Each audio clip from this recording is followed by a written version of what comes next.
Bem, caros colegas, as primeiras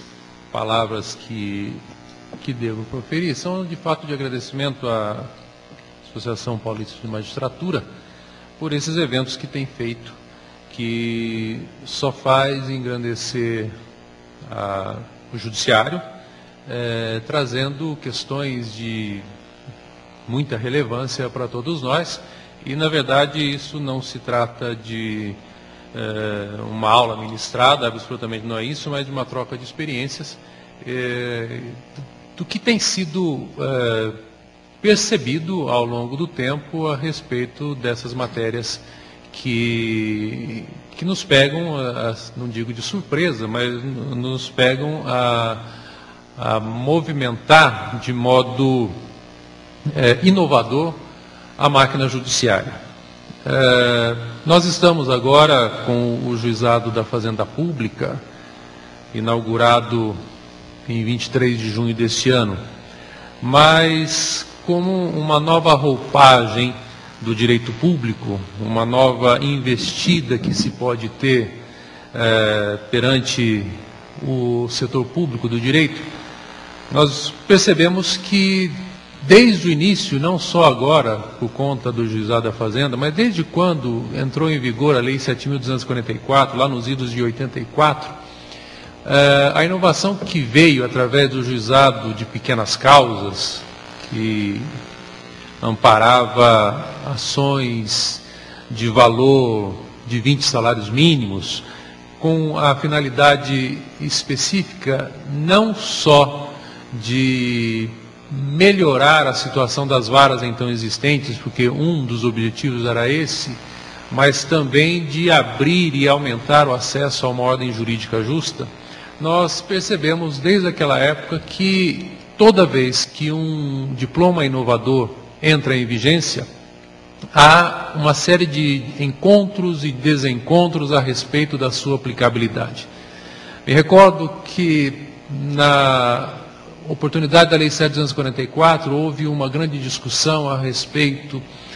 se o acesso ao juizado, então, de pequenas causas era obrigatório ou era facultativo pelo autor. O próprio tribunal se manifestou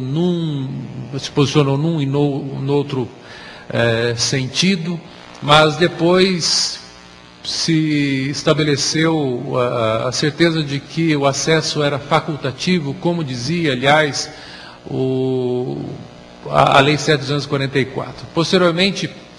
veio, então, a Lei 9.099 de 95, que ampliou um pouco a forma de atuação da Lei 7.244, modificando, inclusive, a nomenclatura, não mais juizado de pequenas causas, mas agora Juizado Especial de Causas Cíveis de menor complexidade, e também acrescentando o processo executório nos artigos 52 e 53, além de trazer também modificações profundas no aspecto penal com relação às causas criminais de menor potencial ofensivo. Foi elevado também o critério valorativo de 40 salários mínimos. Também a Lei 9.099 suscitou grandes discussões a respeito de sua aplicação,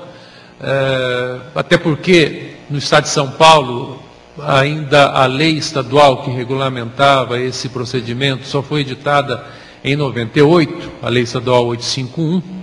mas de qualquer modo o que se percebeu desde 84 foi um sucesso grandioso de um novo sistema de composição de litígios através da conciliação, através da transação. E o que se percebeu, na verdade, não foi a diminuição do trabalho que as varas comuns possuíam, mas sim um aumento vertiginoso das demandas daquelas pessoas que, não houvesse o sistema do juizado, não teriam acesso ao judiciário. De modo que o judiciário não sobreviveria, e como não sobrevive hoje, sem o juizado especial, civil, criminal e agora o da Fazenda Pública. Esse sucesso do juizado especial civil, onde até então não era possível qualquer ação contra o poder público, por norma, por regra específica, foi sensibilizando o legislador federal de tal modo que em 2001 veio também à luz a Lei 10.249, que instituiu o Juizado Especial Federal. E agora, então, chamando o ente público para o polo passivo da relação processual. Também em relação ao Juizado Especial Federal, houve uma presunção de que o acesso seria grandioso, mas não tanto quanto se verificou. Tanto é que no início se pensou que haveria um ingresso de ações em torno de 100, 200 mil, em razão das questões previdenciárias. Mas o que se percebeu foi a distribuição de mais de 1 milhão de demandas, que obrigou os tribunais regionais federais a organizarem de uma forma mais intensa e darem condições de uma forma mais concreta, de um modo mais concreto, aos juizados federais, para que conseguissem dar vazão àquela quantidade de serviço. Decorrido alguns anos, esse projeto teve um andamento razoavelmente rápido e acabou trazendo essa nova ordem que temos agora para a Justiça Estadual, que é exatamente o Juizado da Fazenda Pública, nos termos da Lei 12.153, de dezembro de 2009. Entrou em vigor 6 meses depois, em 23 de junho. Na verdade, a Lei 12.153, ela não criou nos estados o Juizado da Fazenda Pública. Ela, na verdade, fez menção, previsão especial e regulamentou de forma geral o Juizado da Fazenda Pública como parte integrante de um sistema dos juizados especiais cíveis e criminais. A Lei 12.153 não diz que o Juizado Especial Federal também faça parte desse sistema. Mas, apesar desse silêncio, penso que o Juizado Federal pertence, sim, a um sistema geral, global, dos juizados especiais. Né? De modo que também a Lei 10.249 faz parte desse contexto legislativo e tanto pode quanto deve ser utilizado naquilo que a Lei 12.153 não for capaz de regularizar, de regulamentar. E mais, não só a Lei do Juizado Federal, mas também a Lei 9.099, que é a regra mestra do sistema do juizado civil estadual, e também o Código de Processo Civil na sua aplicação subsidiária. Portanto, o Código de Processo Civil, embora tenha sido entendido por um determinado tempo que ele não poderia ser utilizado ao sistema específico dos juizados especiais, em verdade não é possível abdicar de sua aplicação, até porque alguns contornos jurídicos do processo não podem ser dirimidos sem que se use da faculdade da aplicação do Código de Processo Civil. Como a Lei 12.153 não criou nos estados os juizados especiais da Fazenda Pública, incumbe com a urgência que o caso requer, cada Tribunal de Justiça, na sua relação política com os demais poderes, encaminhar projeto de lei para que cada Assembleia Legislativa edite uma lei de acordo com a especificidade daquela unidade da federação, e, portanto, no Estado de São Paulo, deve ser feita de acordo com as necessidades que esse Estado tem, a fim de que possamos todos procurar dirimir algumas controvérsias que a Lei 12.153 não conseguiu fazer em função da multiplicidade de situações de cada unidade. Uma outra consideração que deve ser feita a respeito dos juizados especiais da Fazenda Pública, é que houve uma modificação profunda na forma de atuação dos poderes públicos. Historicamente, nós sabemos que os procuradores de Estado, os procuradores de autarquias, fundações públicas, procuradores municipais, não estão autorizados a conciliar, né, em qualquer demanda que tenhamos sob nossa presidência, não se consegue fazer qualquer tipo de acordo porque eles não têm essa autonomia. Aliás, esta é a resposta que se ouve sempre. Mas a Lei 12.153 é clara em permitir que os procuradores, os responsáveis jurídicos do poder público, podem fazer a conciliação nas hipóteses e nos termos que a lei local estabelecer. Cada unidade da federação estadual, cada unidade municipal já recebeu por parte do Conselho Nacional de Justiça uma minuta de projeto de lei que foi pensado no seio do Conselho Nacional de Justiça para que editem as suas normas legislativas locais, possibilitando na situação que o próprio poder público houver por bem especificar, a realização de transação, a realização de conciliação. Essa é uma matéria que é preciso que haja um certo empenho de cada um de nós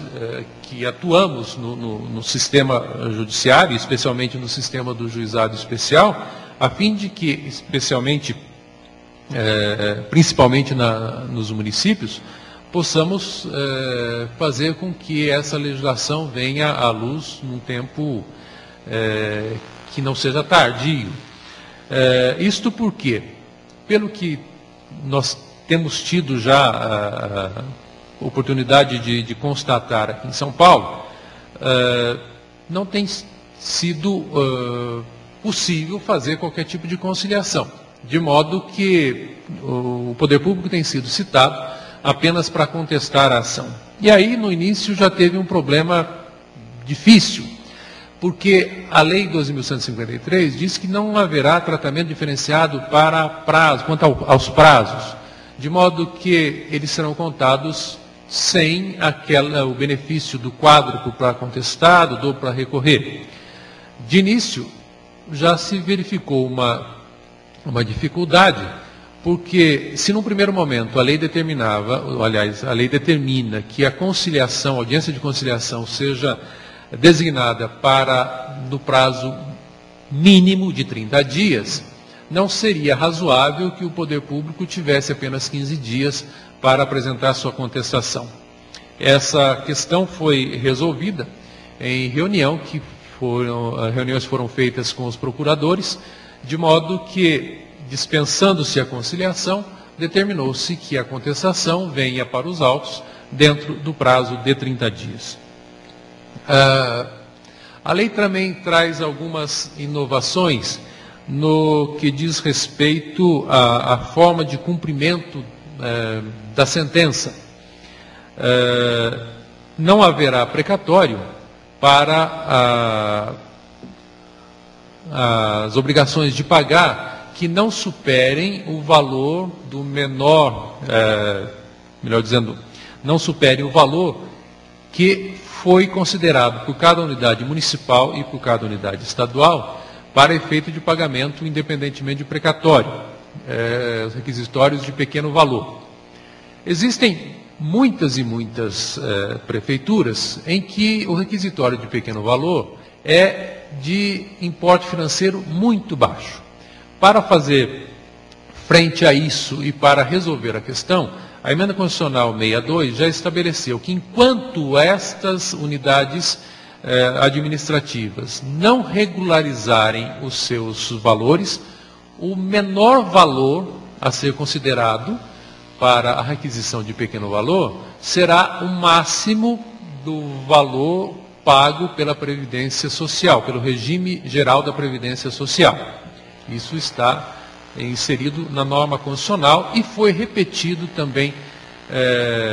na Lei 12.153, salvo engano, mas com certeza ela estabelece o critério de 40 salários mínimos para o Estado e de 30 salários mínimos para o município. Outra consideração que deve ser feita é que se previu na Lei 12.153 a possibilidade de recurso, né, de provocação de uma turma estadual de uniformização de interpretação de lei. Ou seja, trocando isso em miúdo, seria uma turma de uniformização de jurisprudência. Essa turma de uniformização é um órgão que deve ser instituído com uma certa urgência, porque enquanto ela não estiver em funcionamento, toda e qualquer reclamação que possa existir quanto à divergência de interpretação por turmas ou colégios recursais, que é essa a razão pela qual ela existe, o Superior Tribunal de Justiça conhecerá da matéria em grau de reclamação. Mas, pelas reclamações já enfrentadas pelo Superior Tribunal de Justiça, nós percebemos que não só tem sido objeto de conhecimento pelo STJ as divergências em relação a direito material, como também divergências em relação a direito processual. Vale dizer, portanto, que não só nas questões postas pela Lei 12.153, mas também naquelas em que, ao alvedrio do próprio Superior Tribunal de Justiça, venham a ser por eles conhecidas. De qualquer modo, o que deve ficar bem esclarecido para todos nós é que a Lei 12.153 veio trazer uma modalidade muito boa de composição dos litígios públicos, não só com a finalidade de aliviar a carga de trabalho das várias estaduais e também do setor público, da seção de Direito Público do Tribunal de Justiça, como ampliar o acesso à justiça daquelas pessoas que, muito provavelmente, não viriam discutir as suas questões em razão do pequeno valor. Isto é muito fácil de constatar com relação, por exemplo, às multas de trânsito, em que muitas e muitas pessoas, de acordo com o valor da multa, não vêm discutir a respeito da legalidade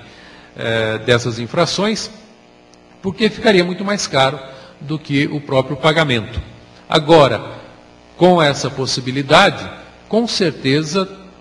a partir do momento que o Tribunal de Justiça ampliar a competência da vara do juizado, essas ações chegarão às dezenas ou às centenas, até porque, para o sistema do juizado, não há necessidade de contratação de advogado. No patamar de 60 salários mínimos, todo e qualquer cidadão pode comparecer pessoalmente ao cartório, à secretaria do juizado, para deduzir a sua pretensão. Isto vale dizer, independentemente de ter ou não capacidade para isso. Enquanto na Lei 9.099 o incapaz é impedido de atuar como parte no sistema do juizado civil, na lei do juizado da Fazenda Pública, essa vedação não existe, como não existe também na lei do juizado da Fazenda Pública Federal. Uma outra consideração que deve ser feita e que nós temos tido oportunidade de constatar é que está havendo um grande movimento a respeito da praxe que se instalou, não só no sistema do direito público, mas no sistema de direito privado, em todo o Estado, em todo o Brasil, é com relação ao valor atribuído à causa. Nós temos sentido que, na grande maioria dos casos, o valor que é atribuído à causa vem de forma equivocada, no sentido que se coloca um valor simbólico, deixando para a fase posterior à fase de execução o estabelecimento do real valor a ser concluído e calculado para as obrigações de pagar. Como nós sabemos, a toda causa deve ser dado um valor, e esse valor deve ser coerente com a pretensão financeira que nós estamos deduzindo, que a parte deduz no processo. Sendo assim, não há razão para que se coloque, se aceite na inicial valor aleatório para efeitos fiscais, para efeitos de alçada. Isso, na verdade, não encontra sustento na lei. Até porque, se eu sei que a pretensão financeira é de valor correspondente a, por exemplo, 10 mil, se eu coloco R$1.000 de valor da causa, eu estou, na verdade, ofendendo a questão fiscal, porque eu vou recolher pelo valor da causa, as custas e emolumentos pelo valor da causa, e não pelo valor que eu sei que eu tenho em interesse. Bem, essa questão tem sido tormentosa no sistema do juizado, mas, de qualquer modo, eu penso que seja necessária uma mudança de mentalidade, né? A praxe não é lei, a praxe faz com que nós, muitas vezes, caminhemos por uma linha de pensamento que não está devidamente adequada. Outra consideração que deve ser feita a respeito disso é também no sentido de não ser necessário que se aguarde até a fase de execução para que saibamos o valor a ser pago. A prática que tem se instalado igualmente é que, após o trânsito em julgado da sentença, se intime o poder público a apresentar planilhas de cálculos. Essa obrigação de fazer o cálculo não é do poder público, é da parte, né? A regra do Código de Processo Civil é muito clara nesse sentido. E na experiência que temos já nesses primeiros momentos de aplicação da Lei 12.153, é que quando se determina que a parte venha trazer um valor adequado àquele que se pretende como pagamento, ela tem atendido na grande maioria dos casos. Grande maioria dos casos. Exceção feita a alguns que não se conformam com essa determinação e manejam o recurso de agravo de instrumento que o Tribunal de Justiça tem começado a enfrentar agora. De qualquer modo, é preciso sempre considerar que, na medida do possível, se convença cada parte, cada profissional advogado, da necessidade de trazer a sua contribuição também para o devido e normal funcionamento do judiciário na questão da Fazenda Pública, do Juizado Especial da Fazenda Pública, no sentido de adequar o valor da causa ao aspecto financeiro integral da pretensão, né? Isso vai fortalecer não só o juizado, mas vai fortalecer, na verdade, a forma de atuação de todos nós nesse sistema e na justiça comum também. E, na verdade, os juízes da Vara da Fazenda não têm nenhuma intenção de deixar de analisar este ou aquele caso. A questão é muito simples, a questão é que, tendo o juizado competência absoluta para conhecer da matéria, é preciso considerar que matéria conhecida por juiz absolutamente incompetente torna-se uma decisão sem nenhuma possibilidade de cumprimento. Logo, nesses primeiros momentos, o convencimento que se faz e o cuidado que temos que ter todos nós magistrados na condução do processo é especificar e explicar devidamente, detidamente, como deve ser feita a aplicação, a indicação do valor da causa.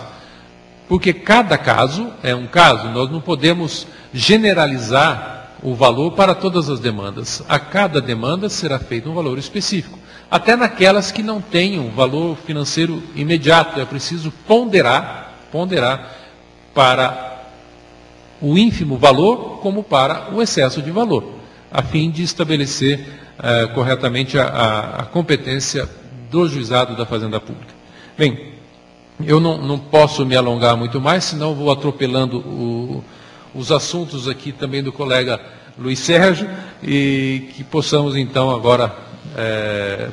ter o prazer de ouvi-lo e continuar